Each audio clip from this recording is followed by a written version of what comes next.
como você está vivendo, para onde você está indo, onde você pretende realmente chegar. A palavra de Deus nos diz em 2 Pedro, capítulo 3, versículo 9, que o Senhor não retarda a sua promessa, ainda que algumas pessoas a tenham como sendo tardia, mas ele é paciente para conosco, não querendo que algum se perca, senão que todos venham a arrepender-se. A palavra de Deus nos dá a garantia de que Deus te ama tanto e no seu amor ele enviou Jesus Cristo a este mundo. E para que Jesus veio a este mundo? Jesus veio a este mundo com um único objetivo: salvar os pecadores, libertar os cativos e oprimidos, dar vista ao cego e fazer com que todos conheçam a verdade. Isso Jesus veio fazer para que eu e você tenhamos a oportunidade de conversar com Deus, de viver uma vida com Deus, de ter uma vida transformada. Acontece que o que nós estamos vendo hoje é que as pessoas estão tomando caminhos distintos àquilo que Deus quer, aquilo que Deus proveu. As pessoas estão buscando caminhos que não são do Senhor. E isso são escolhas. E as escolhas foi o próprio Deus que nos deu. Então cabe a cada um fazer a sua escolha. E pela escolha que cada um faz, vai receber o seu pagamento, vai receber a sua recompensa, vai receber o seu galardão. Porque as escolhas são feitas exatamente para quê? Para que as pessoas depois não venham se arrepender de ter feito essas escolhas. Por isso Deus deu o livre-arbítrio. Mas acontece que nesta liberdade de escolha, muitos têm buscado o caminho mais fácil. E o caminho mais fácil é o caminho que leva à perdição. O Senhor Jesus nos diz que há dois caminhos. Nesses dois caminhos, cabe a cada pessoa escolher. E nessa busca, nessa ânsia, nesse desejo de encontrar aquilo que traz alegria, paz, prosperidade financeira e outras coisinhas prazerosas para a carne, é exatamente aí que a gente tem se perdido. Pergunto para você, você nunca tomou um caminho errado? Eu já tomei vários caminhos errados. E se hoje estou aqui falando com você, é por causa única e exclusivamente da glória de Deus. É única e exclusivamente da graça e da misericórdia do Senhor. Porque ao homem pode cair, mas o Senhor o levanta. O homem, quando ele cai e ele busca ao Senhor, nós temos um advogado. E esse advogado é o próprio Jesus. Ele intercede por nós. Então você, amigo e amiga, você pode fazer uma escolha. Mas essa escolha tem que ser escolha acertada. Essa escolha tem que ser escolha alinhada com a palavra. Essa escolha tem que ser escolha que realmente te conduz para aquilo que o Senhor preparou. Deus não tem prazer na morte do ímpio. Ele quer que todos se arrependam. Deus olhou para este mundo, não viu nenhum justo sequer. Então ele enviou teu Filho Jesus Cristo para nos justificar através dele. Você será justificado de todos os pecados por causa do sacrifício da cruz, do Calvário, onde Jesus, por obediência ao Pai, ele se sujeitou à morte, e à morte de cruz. E aí a Bíblia nos diz que ele levou sobre si todos os nossos pecados. Aleluias! Os teus pecados são perdoados por causa do sacrifício dele. Acontece que as coisas são pela fé. Nada na Bíblia é pelo entendimento meramente humano. Tem que ser algo sobrenatural. E a salvação também é sobrenatural.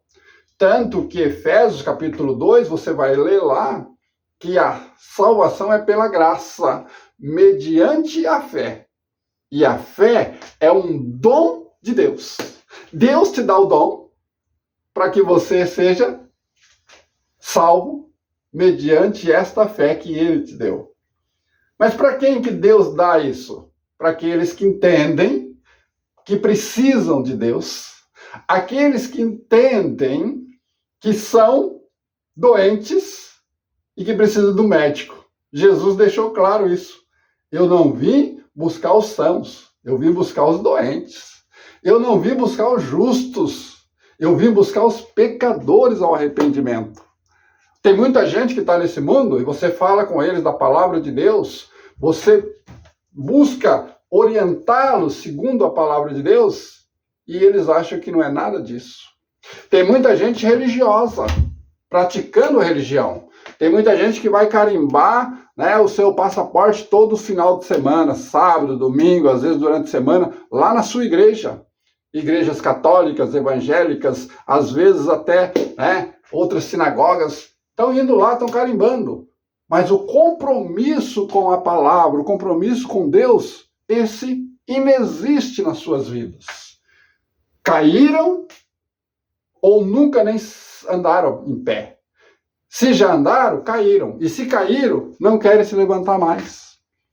Olha, se você não acredita que Deus pode mudar a sua história, a sua vida, transformar, então realmente você é um simples passante por este mundo. Mas se você é alguém que acredita que Deus pode mudar, você não está só passando por este mundo. Você está deixando um legado, você está deixando uma história, você está deixando algo para os seus filhos, netos, bisnetos e toda a sua descendência. Você será alguém que será lembrado e falado e comentado dentre os seus e até em outros lugares. Muitos homens e mulheres passaram por este mundo e deixaram. Por quê? Porque eles andaram com Deus. Muitos já foram esquecidos. Por quê? Porque eles andaram fora do caminho de Deus. Agora, a questão não é só neste momento. A questão não é só nesses dias. A questão é depois. Então a pergunta que tem que fazer é: e depois? Faça essa pergunta para você mesmo. E depois? Porque agora você está correndo atrás de ganhar dinheiro. E depois? Vai gastar o dinheiro? E depois? Vai ter uma vida regalada, cheia de viagens, prazeres, etc. E depois? Vai perguntando, porque vai chegar um momento que você vai se deparar com aquele momento em que todo mundo chega, que é enfrentar a morte. Aí sim, e depois? Tem dois caminhos. Ou você vai para Deus, ou você vai para o outro. Então temos que buscar estar preparados para depois irmos para Deus. Amém? Foi para isso que Ele enviou seu Filho amado, seu Filho unigênito, para morrer pelos nossos pecados, para nos trazer a salvação, para transformar a nossa vida. Mas você tem feito escolhas que têm te levado por caminhos que não estão te conduzindo ao Pai. Importante analisar isso. Porque lá em Apocalipse ele fala das sinagogas de Satanás. Significa que tinha pessoas que estavam na sinagoga, mas que não eram de Deus, mas estavam lá. O joio e o trigo caminham junto. O joio e o trigo crescem junto. Tanto que Jesus conta uma parábola sobre isso, e os discípulos então perguntam: devemos arrancar o joio? Ele fala: não, porque senão vai atrapalhar o trigo também, pode ser que arranque o trigo. Então deixa crescer. Na hora da colheita, o trigo vai ser guardado em celeiros, mas o joio vai ser queimado no fogo. De que Jesus estava falando? Jesus estava falando de uma parábola exatamente nesse sentido. O joio é aqueles que não servem para nada, mas o trigo serve para muitas coisas. Por isso também ele diz: se o grão de trigo caindo na terra não crescer, não brotar, não nascer, não vai produzir nada. Mas quando ele cai, ele morre, aí ele cresce e ele produz. Se você não morrer para este mundo, se você não morrer para os prazeres carnais, Se você não morrer simplesmente para as coisas que estão aqui, achando que você será eterno, tem muita gente que pensa isso. Tem muita gente que pensa que é eterno, que não vai morrer nunca, que vai ficar para semente. Isso é outra farsa, isso também não é verdade. Você conhece alguém que ficou para semente até hoje? Talvez você conheça alguém que viveu aí 100 anos, 130 anos, que seja. Diz que a mulher mais velha do mundo viveu 130 e alguns anos, nos nossos dias, porque lá no tempo da Bíblia, sim, lá no início, antes de Deus escrever o Salmo e dizer, olha, ao homem agora está disposto a viver aí 70 anos, depois disso é enfado e canseira. Amados, tem gente que acha que vai ficar para semente. Ninguém vai ficar nesse mundo para semente. Todos nós, num determinado momento, vamos ter que enfrentar isso. Todos nós, num determinado momento, vamos ter que estar diante de Deus. Mas tem muita gente que acredita que entre céu e inferno existe um outro lugar. Só que a Bíblia nunca mostra isso. É céu ou é inferno? Não existe outro, terceiro. Eu vou ficar ali por um tempo, vai me consertar. Alguém vai estar fazendo rituais aqui na terra para que eu saia de lá. Não existe isso. Não existe isso. Isso não é bíblico. Ou nós nos acertamos com Deus agora, enquanto temos vida, ou depois será tarde demais. A ira de Deus está sobre todos aqueles que não o buscam. A ira de Deus está sobre todos aqueles que não quer, que não deseja. A ira de Deus está posta sobre aqueles que viram as costas para Deus. Mas a graça e a misericórdia dele está sobre todos aqueles que o desejam, que o busca, que o clama, que ora, que lê a palavra, que quer conhecer, que quer mais, que quer viver mais do seu amor, da sua graça. E esse amor é algo sem medida. Não dá para medir o amor de Deus. Não dá para medir, é imensurável, não tem medida. Por que não tem medida? Porque a palavra está dizendo em Romanos que Deus provou o seu amor para conosco, em que ele morreu na cruz, sendo nós ainda pecadores. Talvez você até dá um crédito para uma pessoa que você acha que é boa. Mas Jesus fez diferente. Jesus morreu na cruz por nós quando nós ainda éramos pecadores. Ele veio buscar os pecadores ao arrependimento. Por isso ele diz que quando ele fosse levantado da terra, na cruz, todos seriam atraídos a ele. E ele foi levantado lá no Calvário. E ele morreu naquela cruz. Mas ele não ficou na cruz. Não comemore um Jesus na cruz. Comemore um Jesus que foi sepultado, desceu à mansão dos mortos, mas no terceiro dia ressuscitou. E ele ressuscitou e foi visto por muitos durante 40 dias. Está aqui na palavra. Foi visto por muitos. Comeu com muitos, falou com muitos. E depois a palavra nos diz que ele subiu ao céu na presença de quase 500 pessoas. Subiu aos céus.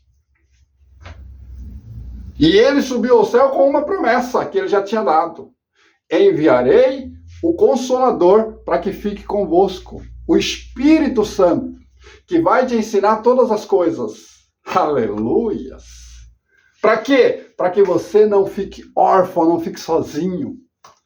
Então, em qualquer momento que você estiver na sua vida, após ter entregue a sua vida para Jesus, você vai ter o Espírito Santo, o Consolador, o Senhor, aleluias, te ensinando, te instruindo, te capacitando, te levando a uma vida nova, te levando a não voltar a viver no passado, e se escorregar e cair, Ele te levanta. Ele te levanta, porque Deus não tem prazer na morte do ímpio. Deus não quer que o ímpio, né, morra antes de conhecê-lo. Deus quer que todos o conheçam e que tenha a oportunidade de ir morar naquele lugar que Jesus disse: eu vou preparar um lugar. Quando estiver pronto, eu volto e busco você, para que você esteja comigo para sempre. Está registrado em João. Meu amigo, minha amiga, as pessoas têm vivido tantas histórias, as pessoas têm vivido tantas balelas, as pessoas têm vivido tantas mentiras e acreditam na mentira como se fosse verdade. Por quê? Porque não quer acreditar na palavra que ficou para nós, para o nosso ensino, para a nossa instrução. Tem muita gente que já leu tantos livros, mas nunca leu um sequer que está registrado aqui. Comece a ler, comece a ler. Comece a ler lá no Novo Testamento. Leia o livro de João, leia o livro de Mateus, leia os livros que estão registrados e depois vai para o Velho Testamento, leia a Bíblia toda. Faça um propósito com Deus, eu quero conhecer o Senhor, por isso eu vou ler a tua palavra. Leia o Salmo 119, veja o salmista falando sobre a palavra em todo o Salmo 119. Aleluias, aleluias. Deus não tem prazer na sua morte antes que você o conheça. Deus não tem prazer naquele filho pródigo que saiu da casa do pai e tomou caminhos errados. Por quê? Quando esse filho estava lá, o pai estava ansioso, esperando que ele voltasse. Um dia, lá em Lucas 15 está registrado isso. Lucas 15, dê uma lida. Um dia este jovem, em uma situação terrível, caiu em si.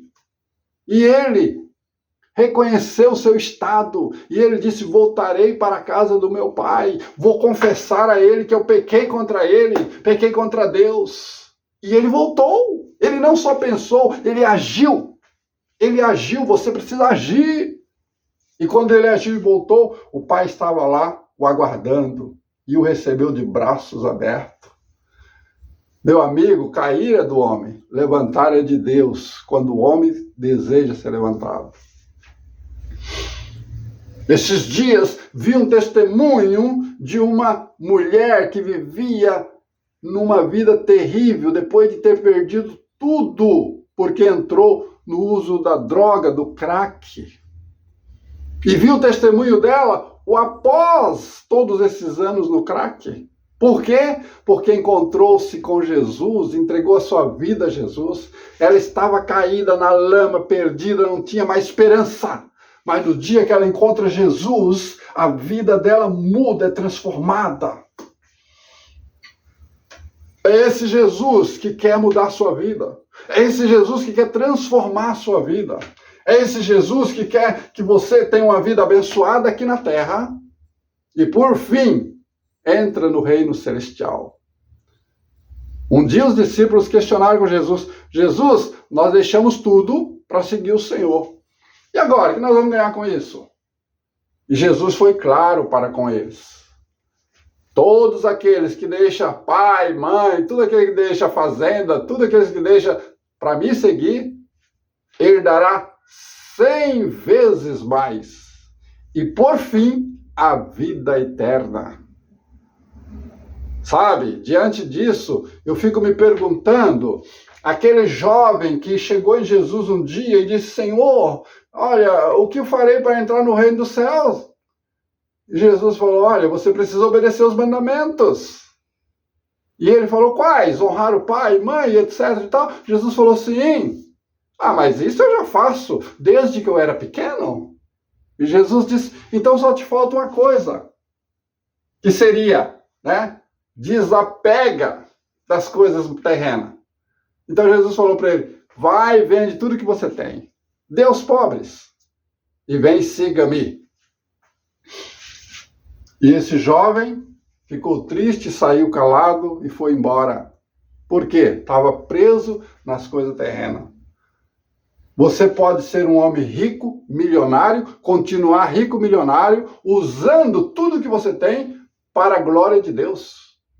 Ou você pode ser um homem rico que tenha dinheiro, posses e perder a sua salvação. Por quê? Porque aquele jovem não entendeu o princípio. Vem e segue-me. Se ele se desprende, vem e segue Jesus, Jesus já tinha dado uma outra palavra. Ele dará 100 vezes mais. E por fim a vida eterna. Ele já era rico, 100 vezes a mais. Pensa. Lembra de Zaqueu? Se você conhece um pouco de Bíblia, você vai lembrar de Zaqueu. Aquele homem pequeno de estatura que queria ver Jesus. Quando Jesus estava passando numa determinada cidade, ele sobe numa árvore para ver Jesus. Jesus diz, desce depressa, porque hoje me convém pousar na sua casa. Você vai lembrar do final dessa história, porque quando Jesus está na casa deste homem, ele reconhece que era um pecador, que ele reconhece que era alguém que tirava dinheiro de quem não precisava, porque ele era cobrador de impostos. Mas aquele dia ele disse, Senhor, se eu defraudei alguém, vou devolver 4 vezes mais. Vou pegar tudo que tenho, vou dividir ao meio e vou dividir com os pobres, 50%. E Jesus disse, hoje chegou salvação nesta casa. Aleluias. Meu amigo, minha amiga, tem muita gente indo para o inferno por conta própria. Porque não é esse o prazer de Deus, não é esse o desejo de Deus. O desejo de Deus é que todos os homens e mulheres sejam salvos. Se não fosse esse o prazer dele, ele não teria enviado Jesus. Jesus não teria vindo a este mundo. Jesus veio a este mundo exatamente para isso. Sabia ele tudo o que tinha que passar. Sabia Jesus tudo o que ia acontecer. Aí ele deixou, a sua santidade, deixou de ser Deus para ser homem, para viver como homem. Cheio, buscou e foi cheio do Espírito Santo. Ele não começou o ministério propriamente dito. Antes de 40 dias de jejum e oração, ele não começou propriamente seu ministério. Mas a partir dali, ele faz um ministério de 3 anos e meio aproximadamente, até que ele se sujeita à cruz que já o aguardava. Até que ele se sujeita a ser menosprezados pelos seus, abandonados pelos seus. E ele morre na cruz. Mas ele não só morreu na cruz por morrer. Ele morreu na cruz para cumprir um propósito e uma palavra de Deus que já estava profetizada há muito tempo atrás, lá em Isaías, que ele seria morto como ovelha, ele seria levado ao matadouro, mudo, calado, porque ele estava obedecendo ao Pai. Nós precisamos aprender esse princípio de ficar muitas vezes mudos, calados, diante de muitas situações que nós vivemos neste mundo. Muitas situações que você quer resolver com a sua fala, com a sua conversa, com os seus argumentos, com os seus gritos, com os seus perneios. Não se resolve nada por aí. Nem na sua família, nem no seu trabalho, nem nas suas finanças, nem em lugar nenhum. Mas quando você fica mudo, calado diante de algumas situações, mas você está em comunhão e oração falando com o Pai, o próprio Pai está resolvendo aquela situação para você. Você não tem que se mover, você não tem que fazer nada, você não tem que brigar, você não tem que matar ninguém, você não tem que xingar ninguém, você não tem que defraudar ninguém. Você só tem que esperar Deus agir, porque Ele tudo vê. E Ele sabe que no momento que você é dele, Ele tem um compromisso contigo. E aqueles que se levantam contra ti irão cair.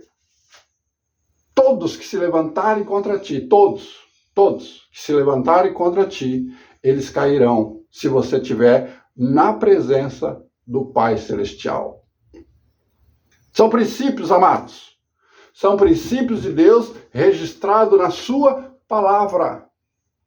E todos que aprenderam esses princípios foram grandemente abençoados. O rei Davi O rei Davi. Muitas vezes, quando se fala do rei Davi, nós só lembramos que Davi pecou. Sim, Davi pecou. É verdade. Mas ele se arrependeu, voltou para Deus. Olha lá o Salmo 51. Olha lá o Salmo 32. Esses dois já basta para te deixar claro que Davi se arrependeu duramente, seriamente, verdadeiramente. E Deus o transformou. Veja a vida de Davi, um homem de guerras que nunca morreu em uma batalha. Por quê? Porque Davi tinha comunhão plena com Deus. Davi falava com Deus a respeito dos seus inimigos. E Deus lhe concedia vitórias diante dos inimigos. Sabe, essa questão de você e eu termos aprendido tantas coisas nas culturas que nós vivemos, nos distanciaram de Deus. Agora precisamos adquirir uma nova cultura, e essa nova cultura, esse novo ensino, está aqui na palavra de Deus. Por isso o Senhor diz que a sabedoria, o temor de Deus é o princípio da sabedoria. Quando você teme a Deus, você já está adquirindo sabedorias. E aí você vai adquirir sabedoria, você vai adquirir conhecimento e você vai aprender a praticar a sabedoria e o conhecimento no dia a dia da sua vida. E vai colher as vitórias. Porque o prazer de Deus é que você viva bem nesse mundo. O prazer de Deus é que você tenha uma vida abençoada nessa terra. Deus não tem prazer nenhum que você viva uma vida somente de perca, tristeza, miséria, desgraça. Não, isso quem tem prazer é o outro. Mas Deus quer que você seja plenamente abençoado. Quando você lê a palavra de Deus, você vai ver Abraão, Isaac, Jacó. Você vai ver Jó. Você vai ver tantos homens ricos, abençoados e na presença de Deus. Aleluias. É isso que ele tem para você. E por fim, a vida eterna. Vida abençoada nessa terra, comer o melhor dessa terra, é promessa de Deus. A bênção te alcançar neste mundo, a bênção te alcançar. Não é você correr atrás da bênção, não. É a bênção te alcançar. É promessa de Deus.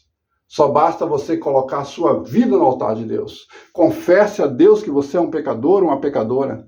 Confesse a Deus que você precisa de Jesus. Convide-o a entrar na sua vida e o Espírito Santo vai fazer morada no teu coração, na tua vida e vai transformar você. E você vai ter uma vida que você vai falar: como mudou tudo? E os que te veem, que hoje não acreditam que você pode ser transformado, também verão e também dirão, porque Deus será na tua vida para a glória do nome dele. Fique com Deus, medite nesta palavra e peça ao Espírito Santo que revele a você tudo o que foi dito nesta palavra. E com certeza, você terá um encontro com ele ainda hoje, porque você pode falar com ele a partir de agora e ele vai mudar a sua história em nome de Jesus. Amém.